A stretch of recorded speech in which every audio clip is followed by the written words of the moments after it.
episode of the Juan Podcast. We're going to summarize. So, thank you for the download, right? But if you don't want spoilers to the new Matrix Regurgitations, make sure to turn this off because we're going to go in deep. And by deep, I mean balls deep. So, I'm going to summarize the movie for you with one sound clip. Give me 1 second. Are you ready for this, Daniel? Hell yeah. Have you ever had a dream that you want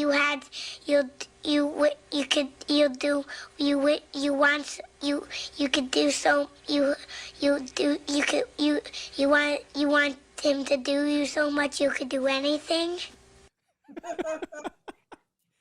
That was I couldn't have said it better, bro. the new Matrix in a nutshell, pretty much. So, like I said, welcome back to the show. If you don't want to spoil the Matrix, make sure to get the fuck off this podcast. But today we're with Daniel, our movie connoisseur, if you will. And me and Daniel, we sat down and we watched. We didn't physically sit down. We were, participating in the Matrix, and we watched the Matrix together. And we had our real life, real time reactions to it, and it was as horrible as I could ever imagine it to be. And here's the thing, dude. I think, first of all, if you haven't seen it, go check it out, because I had people writing to me, dude. I had people writing to me. I'm just speechless. Same. I had people who didn't believe me on how insane and out there it was gonna be. I'm like, you guys are not ready. You guys are absolutely not ready for this shit show of what this movie was. And they're like, really? It can't be that bad, bro. And then as soon as there was a friend of mine, as soon as he made it 30 minutes into the movie, he's like, what the fuck is this shit, bro? What is this? Hear me out, dude. Yeah. Before we get into it, hear me out. I have an idea. I think they can turn this around, but they're going to have to change the cast up a little bit. Okay. What do you think? All right. And I want your honest opinion, bro. Okay. Hear me out. I know it sounds crazy, but check this out. out. Probably.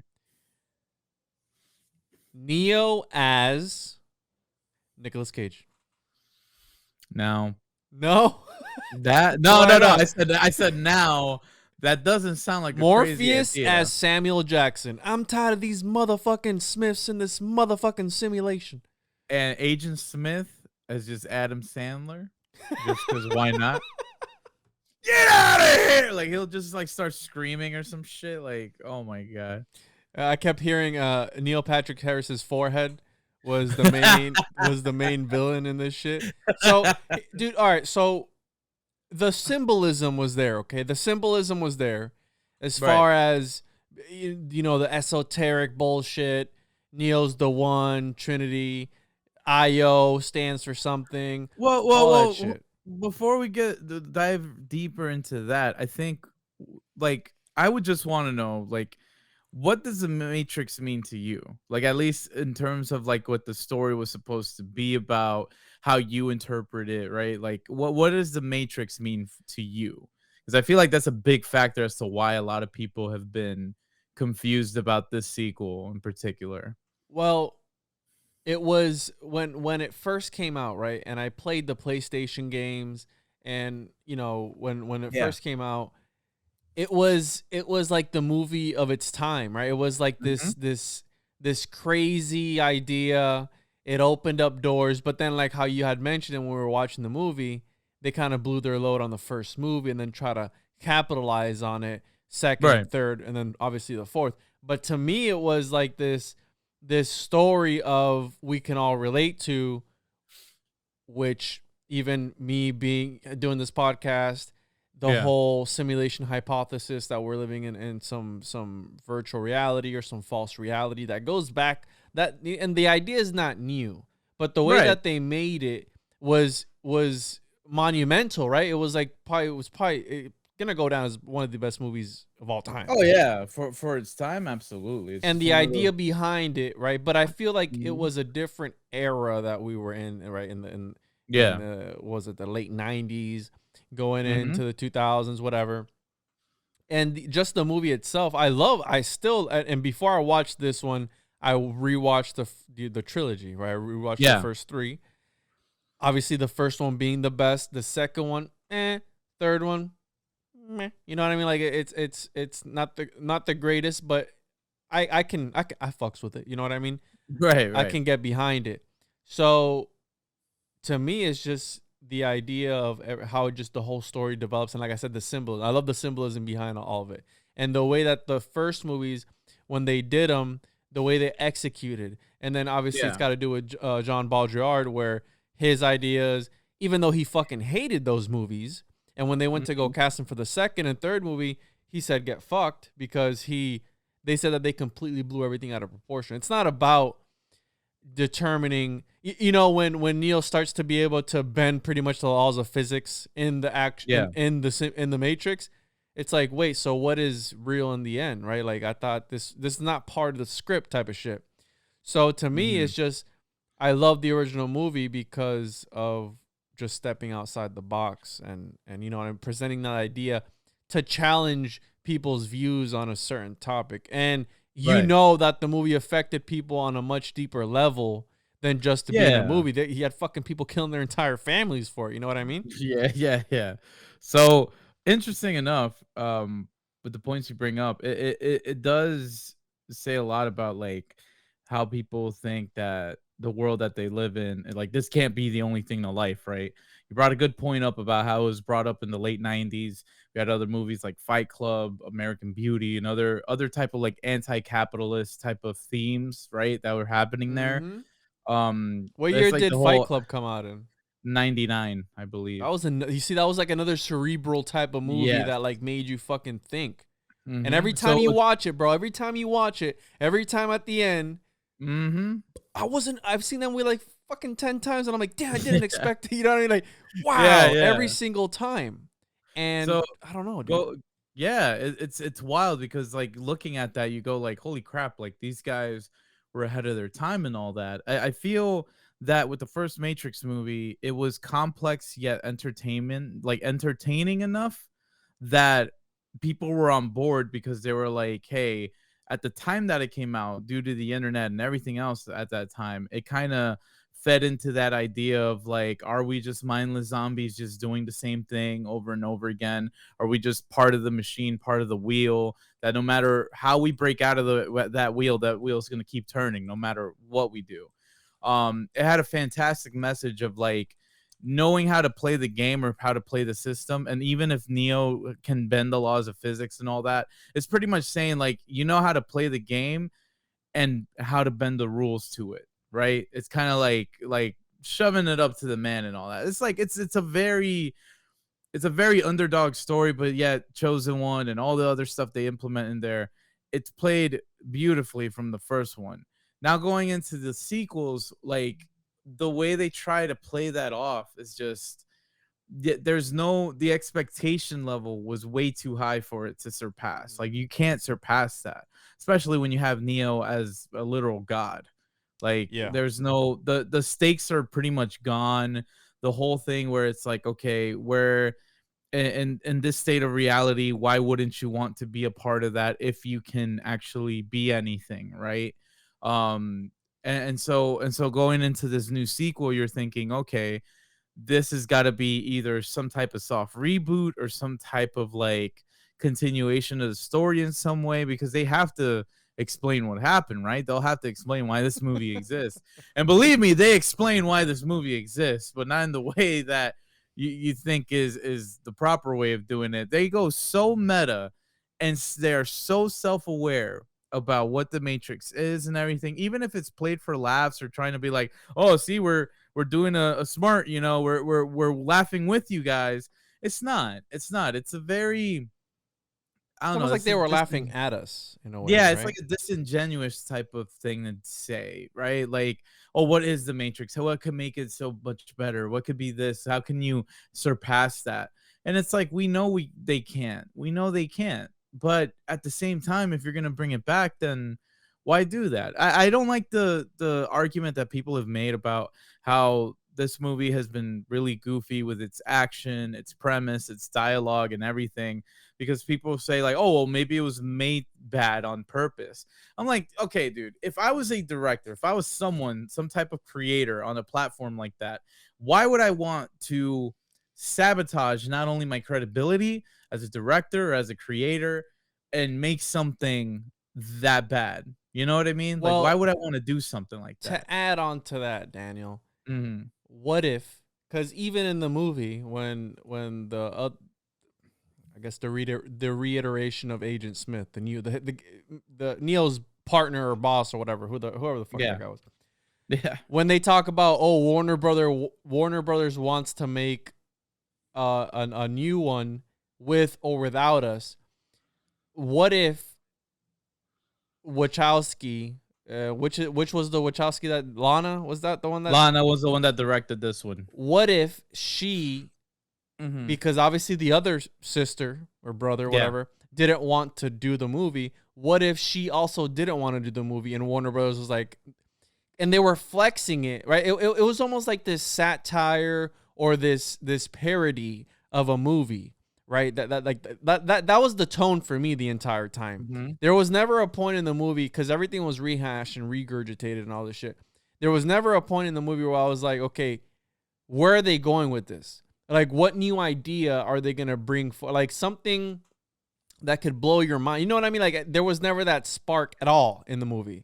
Like, yeah, they switched some things up, whatever, but they did nothing new. Nothing was new. Yeah. Nothing was they just reintroduced a whole bunch of new characters, and Neo did the exact same shit that he did in the other movies, right? They pick him up, they take him out of the Matrix, he meets the crew again. Yeah, a whole bunch of new people. None of them died, and then Nebuchadnezzar, they almost all died. You know what I mean? Like, it's like wait a minute, what is happening here? And there was just nothing in the movie that just really stood out to me. It was just, but I think part of it was Lana didn't want to do it. She didn't want to do it, so that's why. Did you see the ending, the post-credit ending, the clip? Did you see that? I actually did not. What was the post-credit ending? Dude, it was the dumbest shit ever. It was the dumbest fucking thing ever. Like, I promise you, bro. You can look it up after this, but it was the dumbest shit ever. It was stupid. Okay. It was like 14 seconds or something like that. It was dumb. Oh, no. And that's the reason I'm saying that maybe she didn't want to do it and was forced to do it regardless of the fact, because they've made other movies that are crazy, that are out there, that are entertaining, that, are thought-provoking, whatever. And then like Cloud Atlas, and yes, and I know they pretty much took over. The Jupiter Ascending too, right? Yeah, V for Vendetta. Even though they produced it somewhat, a lot of people consider that movie Wachowski film. So, how would it have changed if they wouldn't have waited so long? Because another factor to the whole thing to me was, at the end of the movie, they left it open. Right, they could add, but what's strange about it is, like, this movie, like the first Matrix movie, was brought upon the inspiration of like Ghost in the Shell, Akira, like the kung fu movies, like Hard Boiled and stuff like that. So it's like you had all this concoction of like Akira, action. That's another good fucking movie, dude. Yeah, and anime and everything that they pretty much brought into those elements of the film. And you see all that, and you go like, okay, this is that type of like futuristic, like crazy future that we could have, and how humans have to go up against a machine and stuff like that. And like it all plays itself out.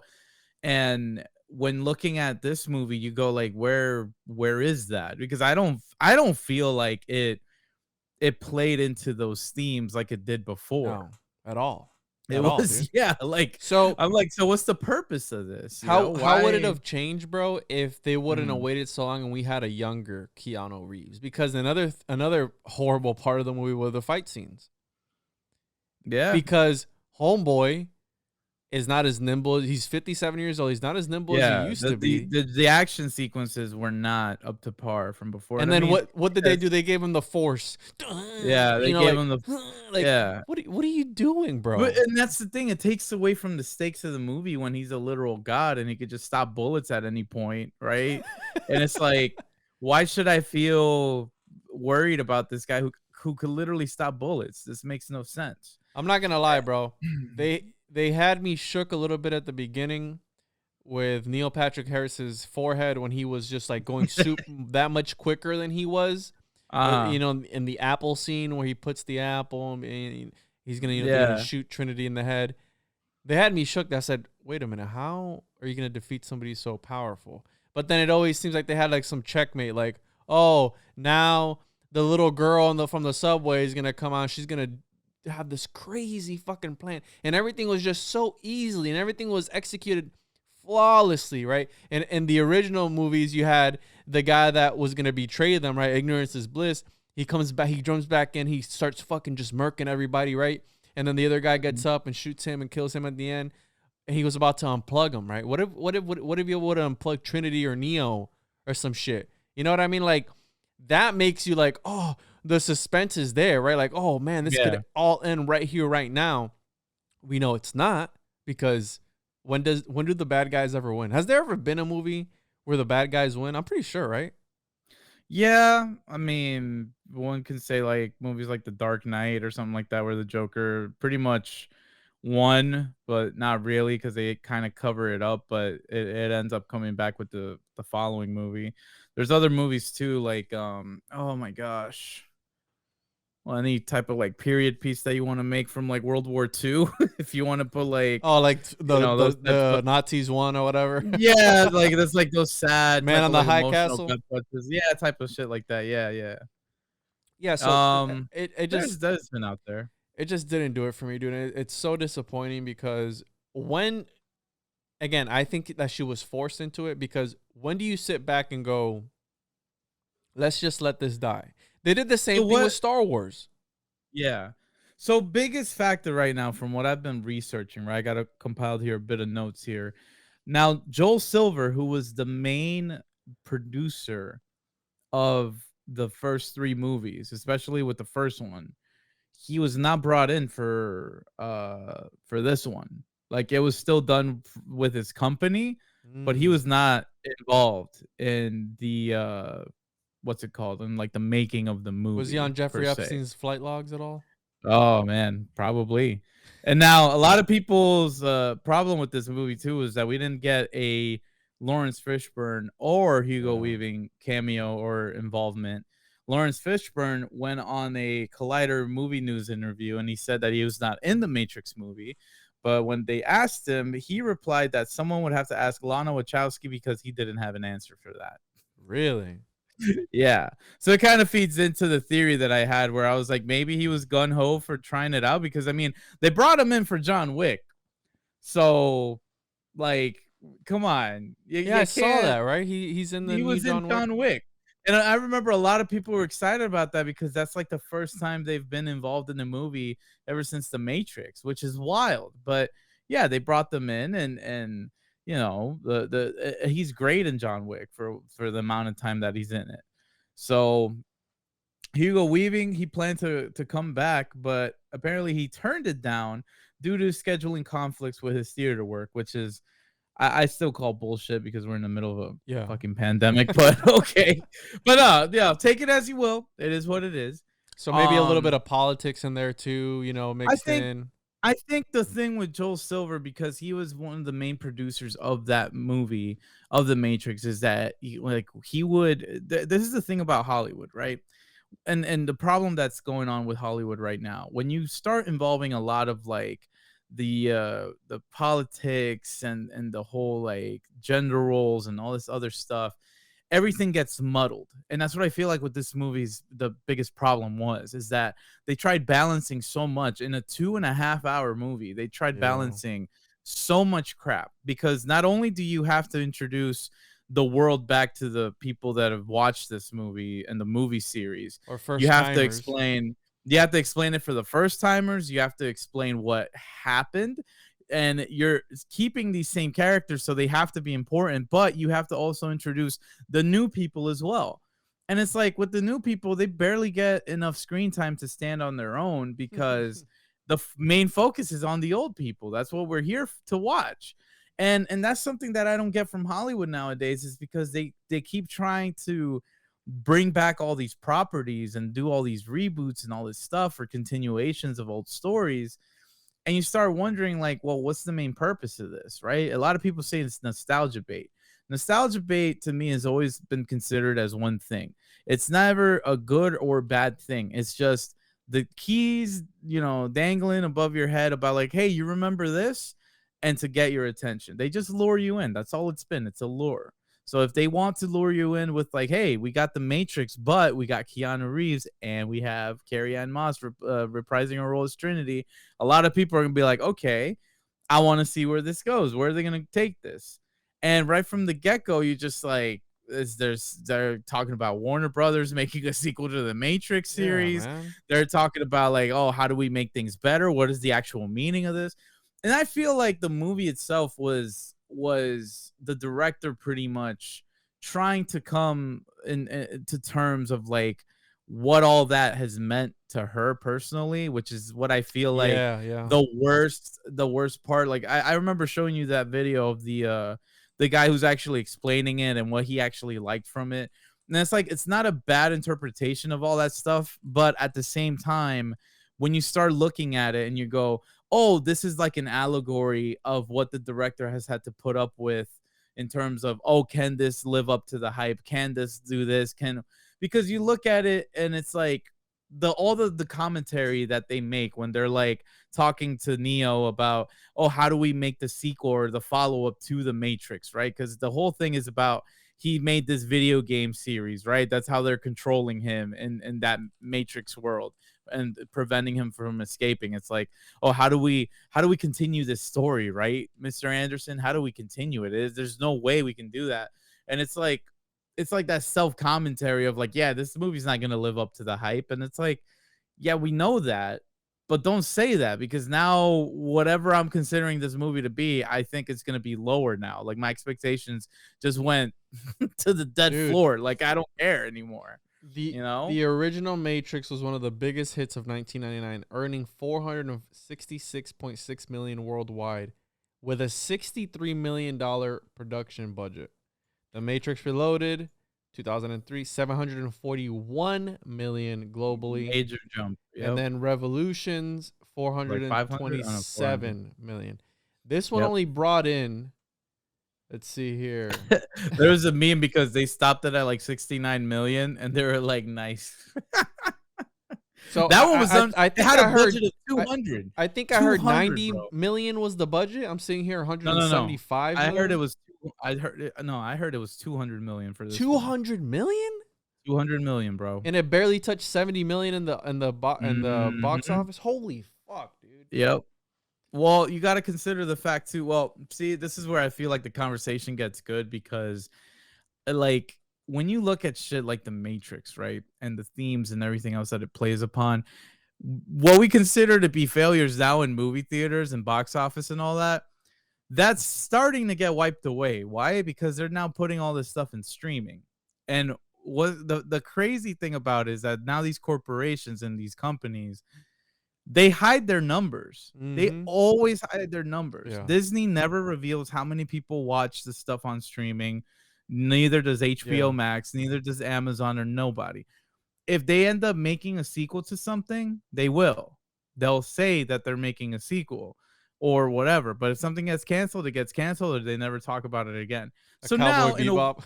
Like Cowboy Bebop. Yeah, let's not get started on that. But the interesting thing with this is that, like, now the companies have a sort of control and a voice, whereas before it was the consumer who had a voice.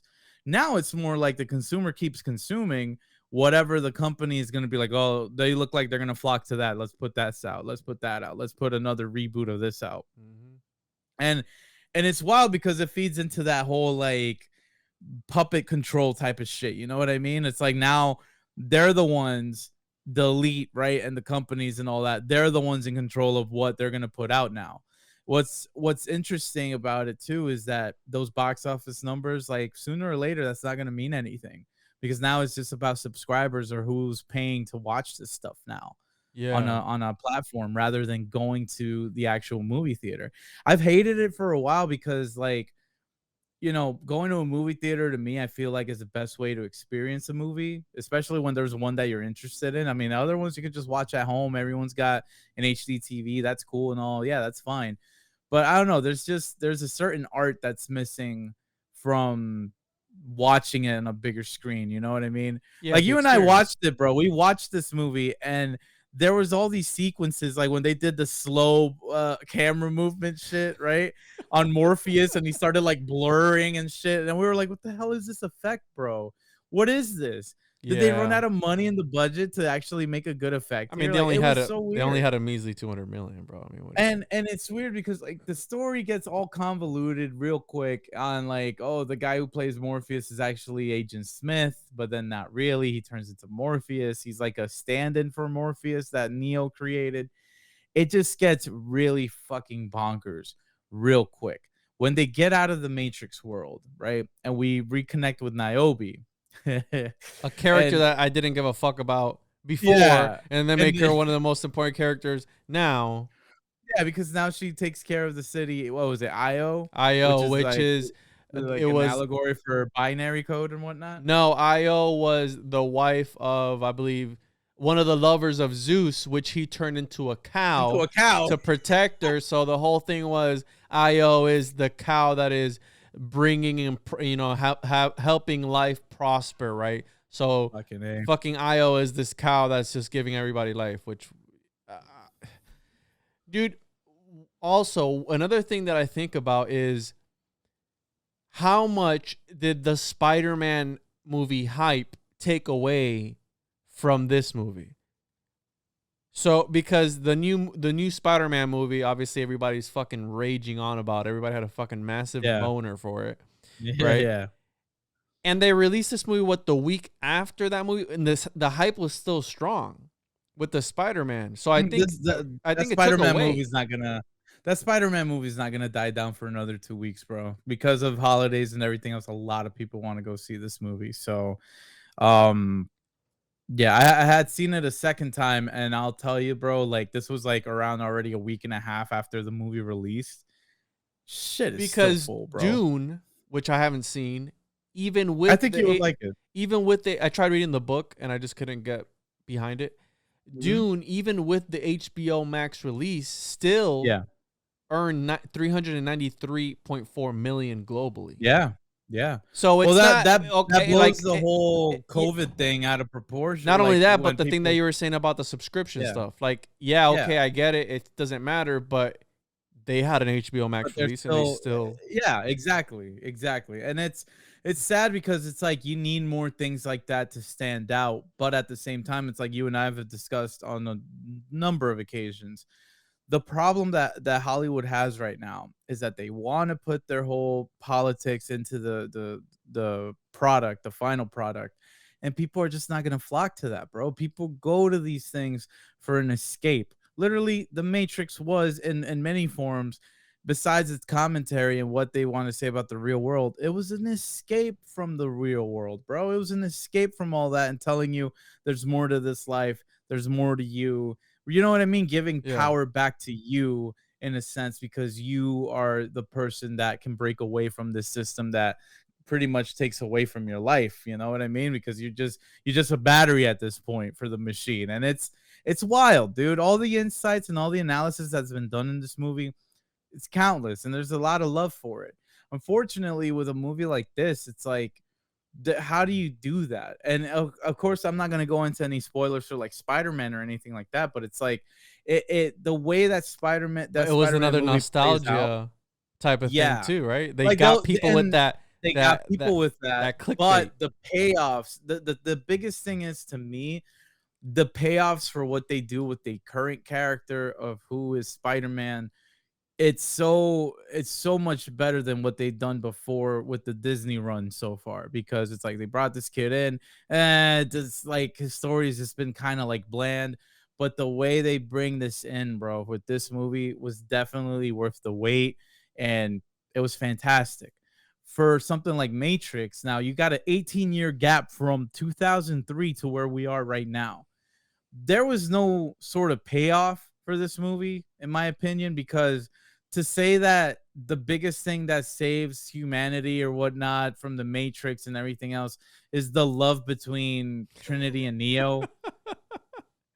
What kind of anime am I watching, They bro? weren't Like, what even is that this? best of a couple either. It's like they were like They were, but super that's the thing. awkward. It's like Trinity was her own character and she could handle herself, right? And it's like the theme itself, right? The theme of what this movie is in terms of a man and a woman need each other, and through their love or through their support for one another, Where do babies come they from? can go. Yeah, exactly. They could do anything. It's the most basic shit, but at the same time, the execution of it is just so it's shit, dude. It doesn't work. At least to me, it didn't work.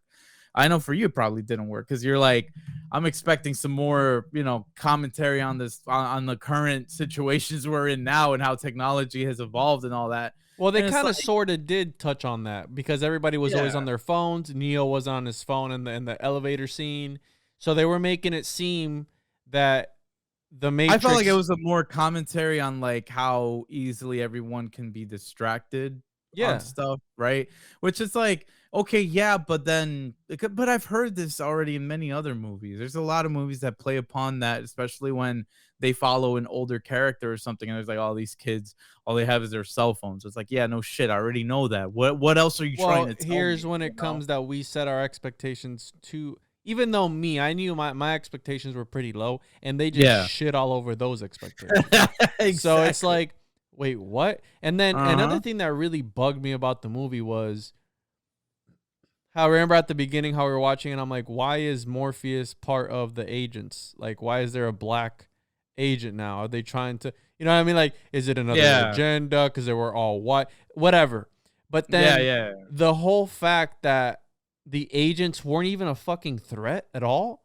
And then in the first 3 fucking movies, what was it? The agents. What did Morpheus or what did that guy tell Neo? When you see an agent, you fucking run. You know what I mean? You're out of there because you're gonna die. Well, even Morpheus said it. Whenever anybody's faced an agent, they always end up dying. It's like, and then in this movie, they have what, a swarm where people are jumping out of buildings, jumping to their death, trying to like chase him and shit. He's just using the force to keep him. What the fuck? I just don't know, bro. What do you? It's weird. Don't they? Weird. Daniel, do they watch these movies before they release them? Do you think they sat there and they said, "Damn, this is fucking good. This is gold." Yeah, this is the best. Yeah, this is the best thing we got. It's weird, man, because these people have such an ego about themselves now. Whether Lana Wachowski was like, "Look, I'm gonna relate this as close to my life as possible," which is what the next note I had here. Because it is personal, but at the same time, I feel like, okay, there's a difference here between the personal and the stuff you put out, right? So, according to Lana Wachowski, her decision to bring back Neo and Trinity for the sequel was inspired by the loss of both her parents, who died only 5 weeks apart, and a close friend. The writing process was her way of comforting herself in the face of death. She also defines Neo and Trinity as the 2 most important characters in her life. For Lily Wachowski, however, this sense of loss was part of her decision to not return to the series. Interesting. Right? In her own words, she said that I didn't want to have gone through my transition and gone through this massive upheaval in my life, the sense of loss from my mom and my dad, to go back to something that I had done before. So essentially, it was kind of like it was too heavy at the time. So for me to go back to that, but at the same time, like with Lana going back, it's just, I don't know. It feels weird because it's like I said, it feels like a more personal type of thing. And it definitely shows in the movie. Like when you're a director or something and all you've been asked about is, oh my gosh, how did you do the Matrix? How did you do that? Which they actually play out in this movie. Yeah. When they talk to, that's all they fucking talk about. That's all they talk about. So it's like, yeah, you get tired of that and you want to do your own thing. And I feel like Lana probably had a bit more freedom to do whatever she wanted. But at the same time, it's like, how do you fucking balance all that shit to try to tell this story that you're like, oh, the real thing that saves the world is love? It's like, my dude, like it's the most like kindergarten shit out there, Like, I don't know. I like, some people liked it. To me, it didn't work. And it definitely reflects. It definitely reflects off like, the box office numbers and everything, because people are like, by word of mouth. Word of mouth is the biggest thing going on right now, bro. It always will be. Doesn't matter who fucking reviews it. It doesn't matter if it even gets review bombed in fucking Rotten Tomatoes or Metacritic or any of that shit, because those numbers don't mean anything. If people talk about the movie and they're like, yo, you're missing out, watch this shit, believe me, that's how you're gonna feel it. You're gonna be like, okay, I kind of want to watch it now. I'm kind of intrigued. Um, Now for something that I didn't know, because I've been looking this up now as we've been talking, the whole thing with HBO streaming and whatnot, with HBO Max. Where is it at? I just had it here. Give me a second. What if they gave her an ultimatum, bro, and they said either we go with or without you, and they replaced her, and maybe that was her thing, and that's why she just fucking shit all over it.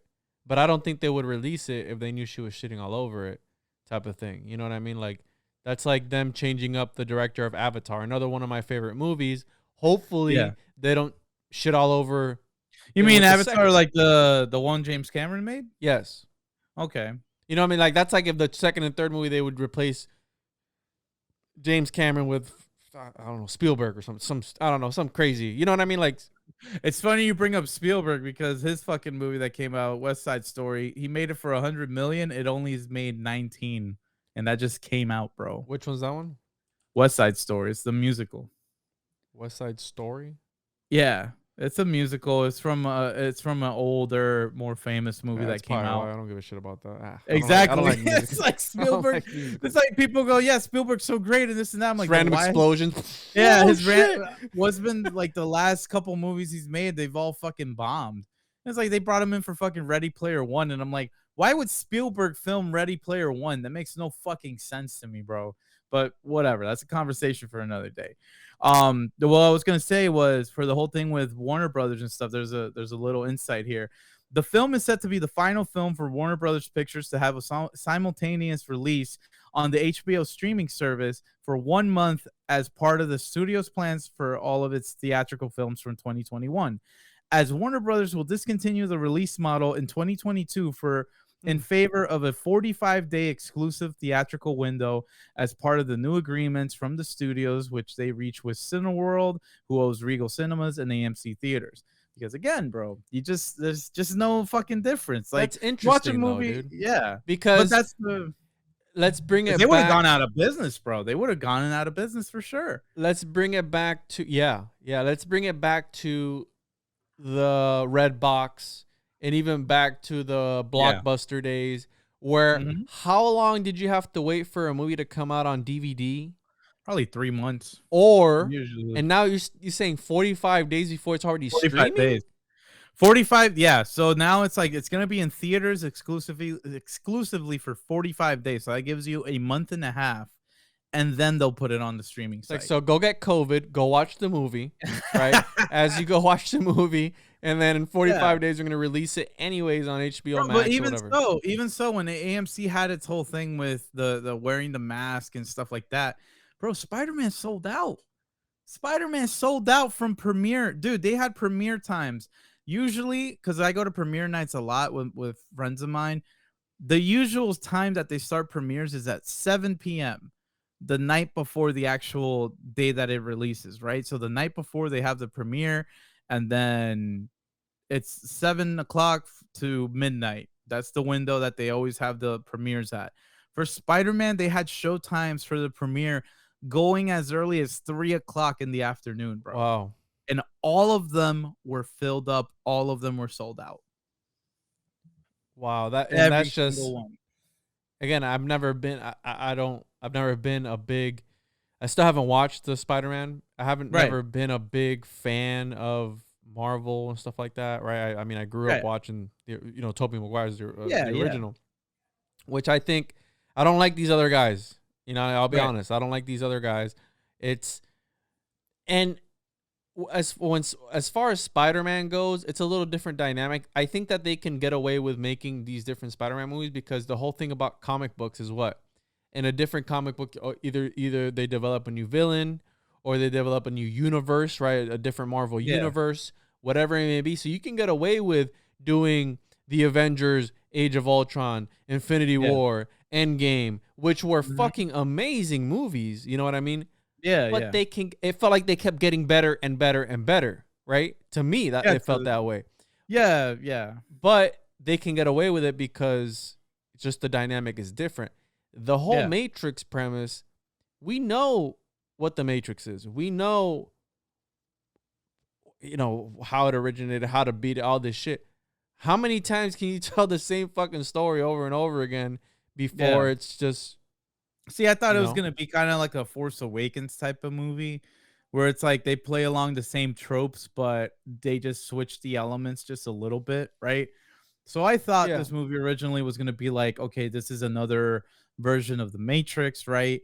But this time around, Neo isn't the one. The one has many different forms. Remember, and whatnot. They rebooted. So the whole thing with that was, since they had rebooted the new Matrix firmware, if you will, that is switched up the who the actual one was. But then they could both fly at the end, so that kind of defeats the purpose of having the one. If there's two of them, two parts of one whole. What? So then it was like this whole love story, and then one thing I didn't even know about, the husband of Trinity in the movie, it was Keanu Reeves' stunt double. Yeah, it was like a cameo. Who gives a fuck about that guy? You know, like, if you don't really like, I didn't know that until I saw it. Focused on him quite a bit. Apparently, you gotta hold me to it because I'm just like, if I'm not mistaken, someone had said that there is a cameo of the mayor of San Francisco. What? Hold on, let's look it up. In the Matrix? In this movie, yes, in this movie. Though I kind of want to see if it's true. I don't. Part of me is saying like no way, but then people kept sharing a screenshot of it, and I was just like, wow, really? And some people. Tom Hardy was that the guy's name. Tom Hart. Wait, what? Tom Hardy snuck into the Matrix Resurrection? No way, did he? According, it was revealed that the Venom star part-time alien vessel Tom Hardy had a cameo. Had a cameo in the Matrix Resurrection. Oh my God. The casting choice was purely a matter of coincidence, as both Hardy's recent symbiotic-focused sequel is running on a similar filming schedule that allowed him to cross paths with Moss and Reeves. So we're filming in San Francisco at the same time. Venom 2 met Tom Hardy, and the encounter got Hardy into the Matrix, and also put Henwick on double duty as an extra in the crowd scene. More prominent, Tom Hardy and I are running in the background of one of the scenes, and I'm also curious to see. Oh, so it probably didn't make the cut, right? Probably. Yeah, that's probably why. See, that's so weird. The Matrix, one of the. Let's see here. Daniel Craig's appearance, special. Deadpool was. Hold on, so they're just talking about other cameos. So, kind of. What? Was he in it? He wasn't in it, bro. I didn't see him. Who was? Oh no, I don't think it made it, bro. Nah. Yeah, no, it didn't make it. But could you imagine if the new Spider-Man, if they would have added footage of the old Spider-Man movies in there, how fucking shitty that would have been? Right. It's just playing on old tropes and everything, and it's like that's the biggest problem I had too, is that when they kept replaying scenes from the old movie, I'm like, yes, I remember the first movie. I could just pop it in at any time and just watch the fucking movie. Why are you playing scenes from the movie? Like, that bothers me, man. I hate that it wasn't subtle with its stuff. It was just so on the nose, and the husband of Trinity is also the director of the John Wick movies. The John Wick movies, yeah. I know that. Yeah, that's why John Wick got its popularity, was because like pretty much the people that made that movie was people that love stunt action movies and real shit. Yeah, no, but like I said, it really didn't do it for me. I'm disappointed, and hopefully they just let it die, dude. I really don't want them to. Just there was a reason too why I felt like this movie didn't feel like a Matrix movie, besides its themes and all that. Like even the way it was shot and the music. Like there was some bits where I'm like, yeah, I remember this. Like it's kind of cool that they like changed up the music just a tad bit. But just finding this out now, apparently this movie does not feature cinematography from the original cinematographer, Bill Pope, or score by Don Davis, who was the guy who made the soundtrack. So not even they were involved. So it's like, it's so weird, man. The second unit director, or pretty much second unit crew, were not brought on to film action sequences like the original trilogy. Instead, Lana Wachowski directed all the scenes herself. So what that probably means, I don't know. Yeah, that probably kind of shows why we got the movie that we got. It's really weird, man. And then another thing at the very end, right? Obviously, they leave it open for interpretation, and they might bring it back. You had the scene of the helicopters, which was just easy work for the two, right? It looked like they were just trapped, and there was no. And then everything just kind of seemed too easy too, which because it's rushed. So what this movie felt like to me was a motion picture of an anime. So the Netflix adaptation of Death Note. How fucking shitty was that? Yeah. That was super shitty. Why? Terrible. Because they're trying to compact 30 episodes of an anime that just develops over time. Great. Same as that the Last Airbender movie. They did the same shit with that. That was another one. Yeah, The Last Airbender. They try to cram in 20 episodes of the first season into one film. It's like, you can't do that, bro. Or like the ending of Game of Thrones, where it was like, we know there's only 7 episodes. This is the 7th episode. The story still hasn't developed all the way. What are they gonna do? And then, spoiler alert, Jon Snow stabs whatever Daenerys, whatever her name is. I forgot. Daenerys, yeah. And it's like, it feels rushed. For what reason? I don't know. Dude, how long are they gonna take to make another one? Keanu Reeves is gonna be dead. What are they gonna do? They're gonna CGI him in like how they did with John Walker or Paul Walker, whatever his name was, in the Fast and the Furious movies. They just can't. The dude can barely, he's not gonna be as nimble as he used to be. He's not gonna be able to do the fight scenes that he used to do. You know what I mean? Like it's not gonna be the same. This is all together, dude. The approach to this movie. I think I already talked to you about it. You know how they were selling those what's the fucking NFTs or whatnot? Every single movie release, and now every company is jumping on that bandwagon. They're doing for this one? Yeah, they did it for this one. Really? There's one. Yeah, let me read you one right here. In anticipation of the Matrix Resurrections, Warner Brothers partnered with NFTs to create 100,000 unique NFT avatars that will exist in the Matrix universe. Oh my Users God. will be given the chance to take the blue pill or the red pill on January 5th, 2021.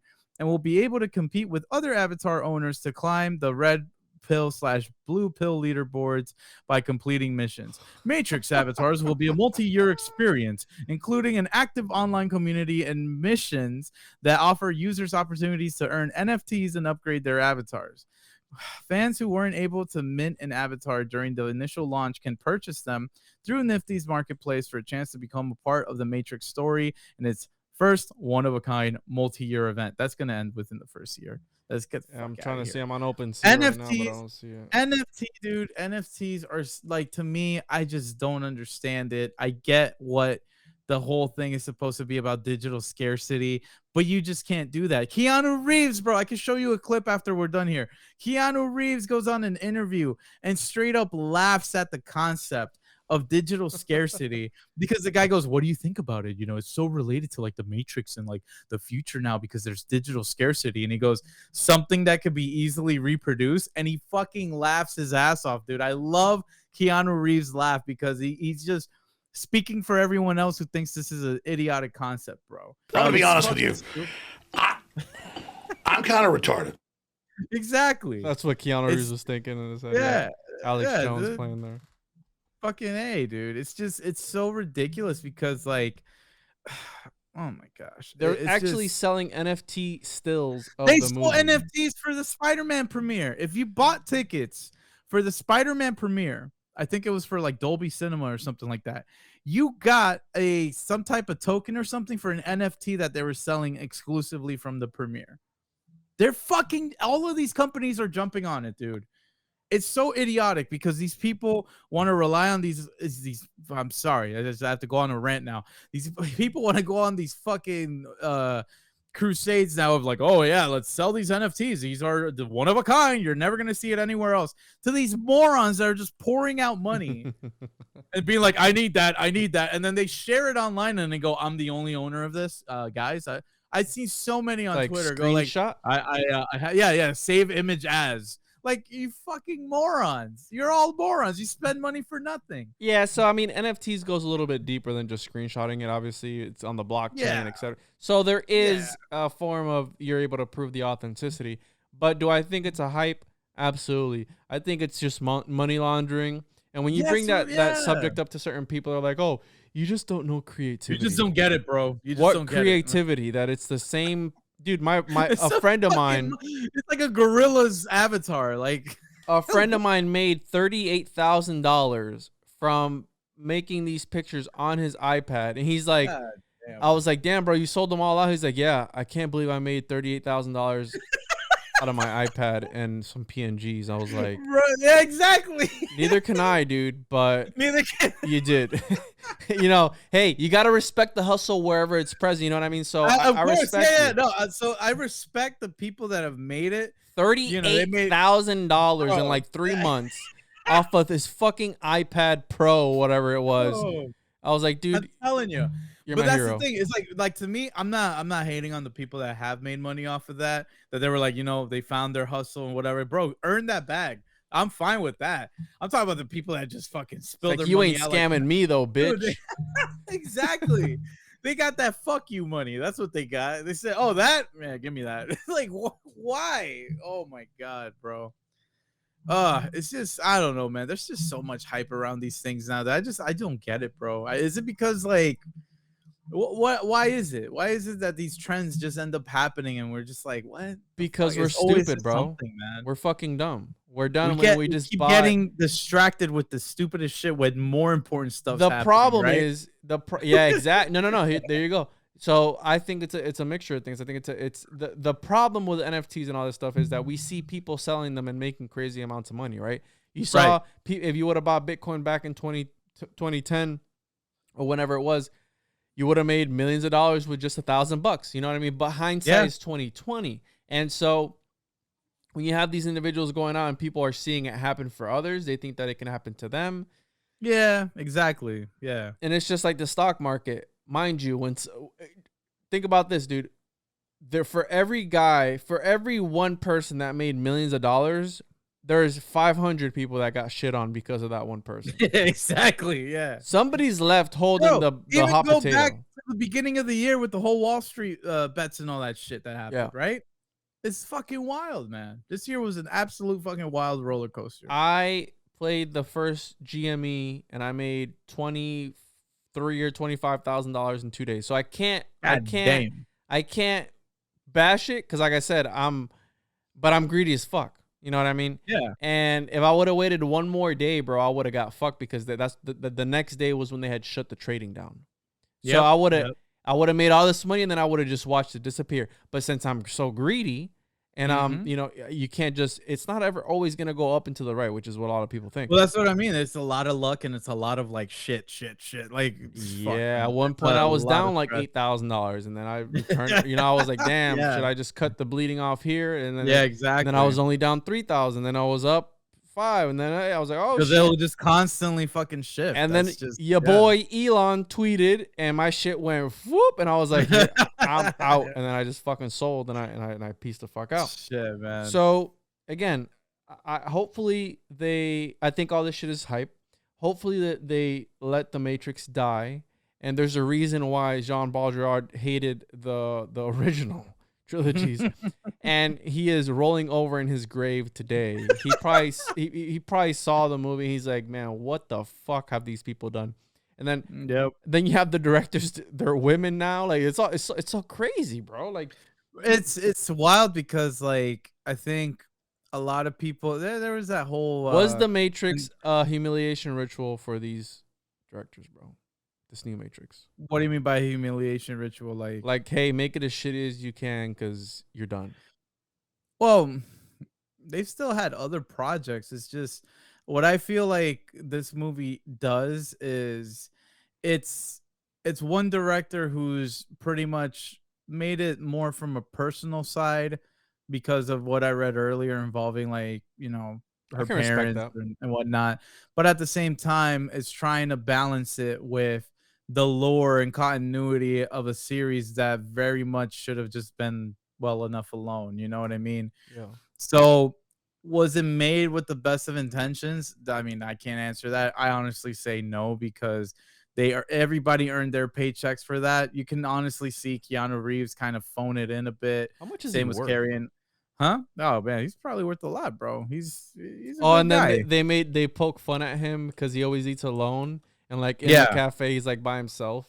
Yeah. No, but the guy, dude, he's got a heart of gold, bro. He's one of $360 million. When he made the money from the Matrix movie, he honestly gave most of his money away to the VFX crew, the second unit directors, pretty much all the film crew, because got a sick ass house though. The guy's he's one of those that if you ever hear anything bad about him, that would be, bro, I would double take, because I'm like, nah, no way. Keanu Reeves, that motherfucker is like the nicest guy. Nice guy Keanu, as they call him, bro. Is there any iconic movie that has ever come out that they haven't done a reboot of? Because Ghostbusters was like in its time a huge thing. They've made plenty of reboots. They made 2 reboots on that shit. The all women one, remember that was a flop too. Bro, they literally so they came out with a collector's edition of this shit, right? Because I keep track, because I like collecting Blu-rays or 4K stuff from time to time. I don't even have a 4K TV. Why the fuck would I have? but hey. So for my collection and stuff, I just like watching to see if there's any particular movies that have come out. I'm still on the hunt for fucking Kung Pao, Enter the Fist, and fucking True Lies. I've been on the hunt for those 2 fucking movies on either Blu-ray or 4K, and they still haven't come out yet.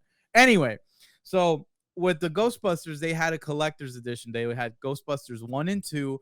And the new movie that came out recently, Afterlife. So they excluded the 2016 movie that had the all-female cast. The director of that movie came out and was like, how dare you guys not put us in there, blah, blah, blah, blah, whatever, and all this other shit.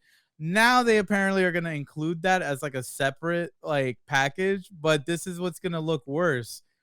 If no one ends up buying that one... This is gonna say a lot more about the fact that people they don't want to own that one. They just want to own the 3, and that's it. Like, it's so dumb, bro. It's so dumb. And like, as far as like the whole Wachowski's only being known for, could you imagine how? Because it happens in the movie, right? They keep asking him, how'd you come up with the idea? How'd you do it? And Keanu in the movie, I feel like that's a reflection of the Wachowskis. Like, hey, how'd you do the Matrix? But it's like Mark Hamill and Star Wars. He's only known for being Luke Skywalker. He's not known for anything else. Well, he's known as being the voice of the Joker from the Batman animated series. Who the fuck knows that, Daniel? I mean, if you're into this shit, then you know what I mean? Yeah, he did that, but who Mark Hamill, the first thing he did, boom, Luke Skywalker. Luke Skywalker, yeah. That's for the rest of his fucking life, Luke Skywalker. So... let's see here. You know what I mean? So no, I get what you're saying. It's just one of those things that like, what? Okay, so the Wachowskis only made right. They got The Matrix, Bound, Cloud Atlas, obviously. The Matrix, the other Bound, what? No. Bound was the movie they made before Matrix. That was like their test movie. What year was that? Warner Brothers. That was 1996. Oh. Let me put the director one up. Okay, so for Lana Wachowski, she had done the series with Lily Wachowski on Sense8, which is a TV show that's on Netflix. Jupiter Ascending, Cloud Atlas, Speed Racer. Who made the movie Dark City? Dark City, I think that was no, I'm thinking Alex of this guy. Proyas.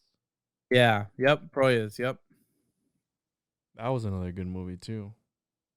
Well, they used the same set for that one for The Matrix. Yeah. The cityscape, yep. Yeah, just something about that, right? Like the aesthetics, and the original Matrix, I just love the aesthetics of it. And I think the fact that the special effects were, for its time, they were like the best, right?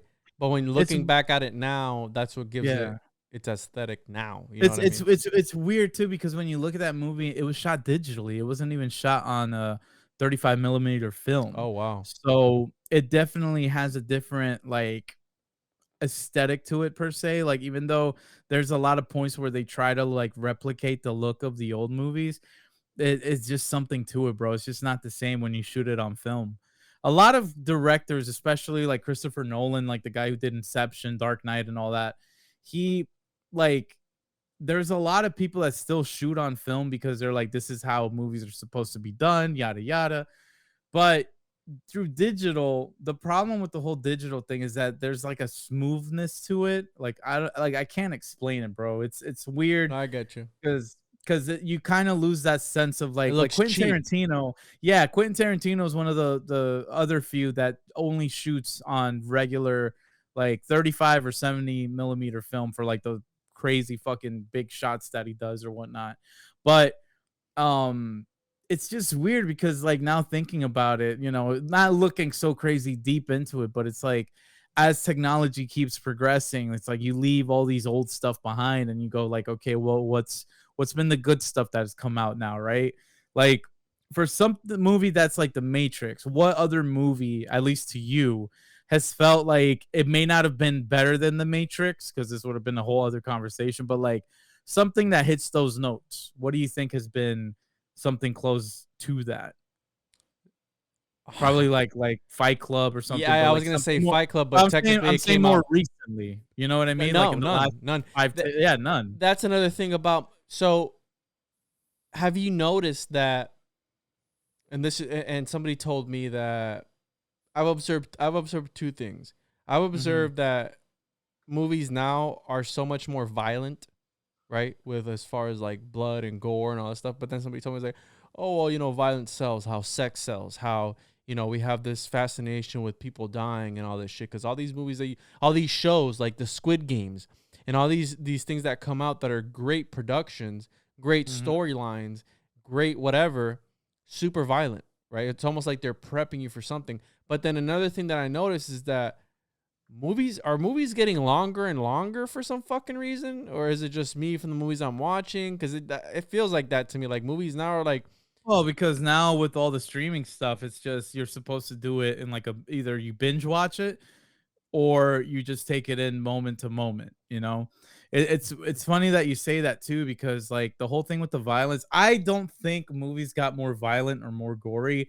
I think they're just senseless in the fact that they become violent and gory just for the sake of being violent and gory.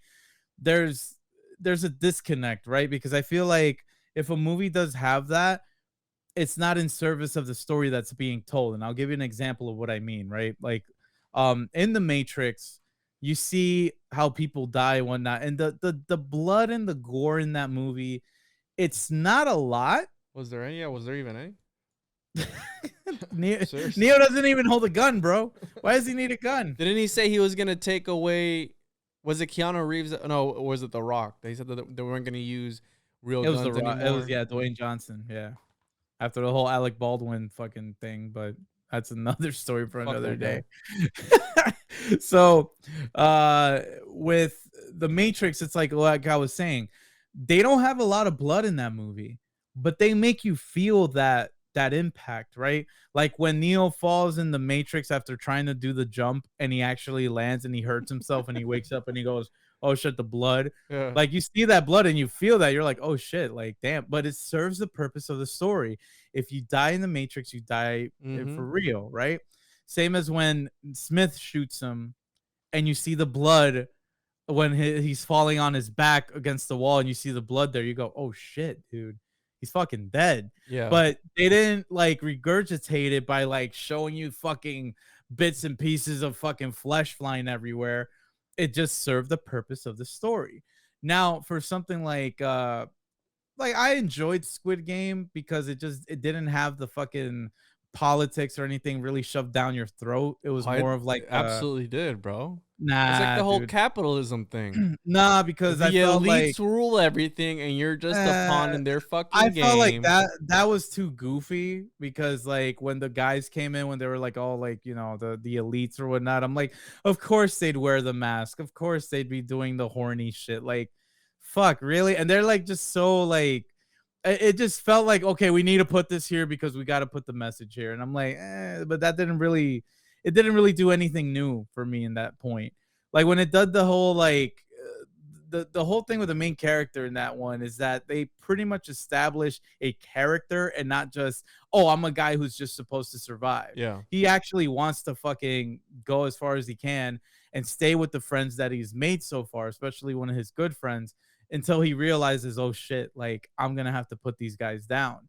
So it's a very like, for as short as it was, it's like entertainment. There's still some flaws in that fucking thing that I didn't like at all. And it's like, oh, we gotta tease a sequel, because I'm like, fuck, we can't just do a one and done. Everything's gotta be a fucking sequel. So as much as I liked it, it pretty much just kind of undoes itself by the end, which is probably why I'm just so like about it. Have you? Because I thought the girl was gonna win, but the girl didn't win. I was like, oh, they fucking killed her. Sweet. Have you seen? There's another show on Netflix, the same crew that is on the Squid Games. It's called The Silent Sea. I haven't seen that. No. I heard it wasn't as good, but I'm gonna check it out because it's the same people. It's the same people. Yeah, I mean, like South Korean productions, they can go very like Parasite. Like, you remember when we watched Parasite? That was awesome. And how that was an awesome film and all. Like it's one of those things where the movie will be entertaining enough on its own, but at the same time, it's an underlying theme without it being, regurgitated at you. You know what I mean? Like, it's not gonna stare at the screen and be like, "Hey, Trinity, you are the only reason for my existence. You are the one as well. You can." Was that Trinity fly. I saw on the other pod? I don't know. We don't know if that was her, but we can't go back in there anymore at all. Oh, how convenient. How fucking convenient. Oh, we can't go anymore. Yeah, they've been banned out of there. And then fucking sure enough, we come up with this crazy fucking the heist to get it to break in, and then they just make it happen. Heist. What the fuck? You know, like, come on, dude. Ridiculous. It's ridiculous. Daniel, in the end, we know IGN gave this movie a 4. What do you rate it on the Daniel scale? On my scale, to be honest, for the moments that I did enjoy this, my scaling of things. See, here's the thing. People always tell me this shit because sometimes I've rated movies a 6 and they go, "What the fuck, bro? How can you give that a 6?" I'm like, it's a passable grade. The fuck, you never went to school before, bro? A 60 out of 100 is still a passable grade. Yeah. Anything lower, you start fucking failing. To me, this it just didn't deliver. The dialogue was very clunky. It was very cheesy with its premise and its payoffs. The fact that they kind of had to bring in every element of the Matrix back for this, just to be like, hey, you remember this? You remember this too? You remember that? It didn't serve its purpose. To me, it easily gets a 2 out of 10 or a 1 out of 10 for me, bro. That's low as fuck to me. And look, listen, we're talking about a movie, and you can even include it as the series. Like, you're talking about a movie series that had a complete story to tell, had no reason to come back. So whatever reason they had to bring this back, it should have been a good fucking reason, and they didn't fucking deliver, in my opinion. That's my answer to that. That's my rating. A bit harsh there. Fuck this critic. So right? I give it probably a 3, bro. 3 out of 10. So if you're listening to this and you haven't seen it or whatever it is, go ahead and write me an angry Instagram message about how good it was, or text me or whatever, because I had people writing to me. Some people, dude, a lot of people that wrote to me, they're like, it was fucking horrible. And then I had what? I had one person tell me it wasn't that bad, but that I was like, bro, you just wouldn't understand. You just wouldn't understand. No, you know what's funny though, and like looking at it, I don't feel like, because like I was saying earlier, like I don't feel like this had the whole like gender politics or thing thrown. Oh, it did though, dude. It did at the end. It had elements of it at but the end because Neo couldn't be Neo without Trinity. It had to be Trinity, yeah. So a man can't succeed in this life without a woman, and that's not true, boys. You fucking go out there and you do your goddamn best. You can do it, Kings. I'm proud of you, and I love you. Just know that. Hey. So anytime a woman, this goes for anybody. You could use this too if you want, Juan. It's like when a woman says that she loves Hallmark movies, this is as simple as you could tell her. Why, yes. I enjoy Hallmark movies too. I love it when listen. This is like I love it when an independent boss bitch woman can handle herself, but realize she's nothing without a man. For Christmas, you do know that women who are in roles of authority they grow facial hair because there's something about they produce testosterone or some shit. I don't know. I heard that on Joe Rogan once. So, I'll leave you with that. I'll leave you with that little nugget of wisdom, if you right. So, oh man, dude, this was fun. Do you feel like they're gonna bring another one though after this? Oh yeah, I do. So the next movie we're gonna go see, bro, the next movie, which is out next year, December, is Avatar 2. Okay. So for sure it's coming out. Well, they said December of 2022. So let me get this right. They have about 5 sequels planned, right? Or is like 4 sequels? After the second one, they're gonna do 2022 is Avatar 2, 2024 Avatar 3, and then I believe 2026 Avatar 4. But what else can you do with Listen, that? bro, I don't fucking know. Okay, don't ask me. The lizards just want more money. What can you do with Blue Pocahontas, bro? I mean, well, there's a lot you can do. See, that's a whole universe that we really don't.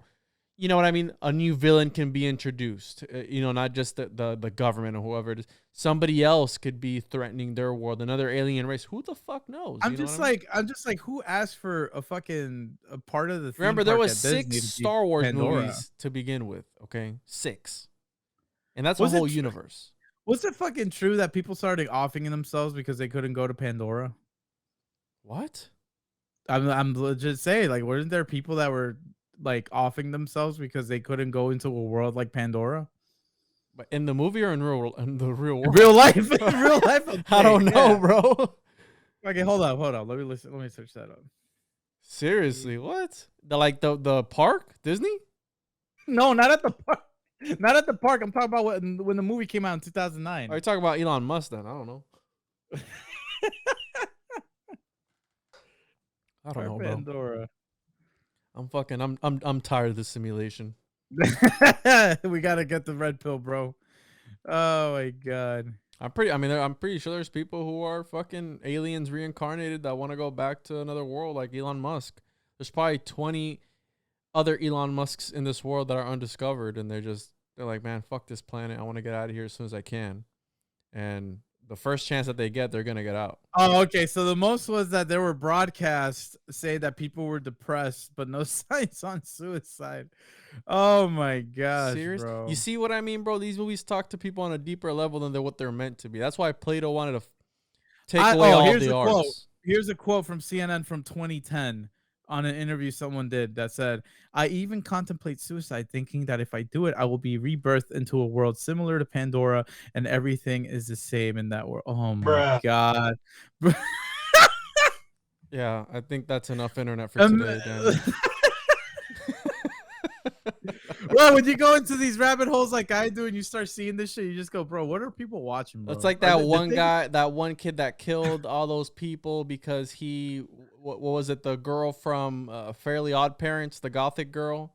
Yeah, that was his girlfriend. Yeah. Come on. No, that was from dude. Danny Phantom. Danny Phantom. There we go. Yep. Danny Phantom. It was the Amber girl, whatever that her name was. She was a rock star, a fucking guitarist, and he's like, she's telling me to do these things. Yeah, and fuck fucking that. cringe, bro. Fuck that guy. Fucking cringe. So fucking hell. Daniel, plug. He ended up using his fucking weapon and it didn't fucking fire because he's a fucking moron. Sorry, I had a rant. Plug your social media, bro, so people can find your shit. Guys, you can find me anywhere at Daniel Rockstar. That's Daniel RCKSTR. I've been going back to streaming on Twitch. I might do a stream for New Year's. Not sure yet. But of course not during the countdown. Fuck, no one's gonna watch during that. But yeah, no, I'm gonna do that, and within the next couple of days, like my schedule should be clearing up. So I'm going back to streaming. Hopefully doing more episodes and stuff because I've been slacking on that. But yeah, follow me on the gram, on the Twitch and all that. And yeah, guys, it's been awesome to be here. Thank you, Juan, for bringing me on again. Yeah, bro, for sure. I had to bring you on after we saw that movie because. What's the other shit show we're gonna watch, bro? You tell me, and I'll be there. Well, the next one is April for the Nicolas Cage as Nick Cage. Fuck yes. So we'll watch that, and then I'm gonna keep an eye out to see if anything interesting comes out. And we'll fucking do the review. Count me in, bro. Count me in. I'm appreciate you coming on, man. You got it.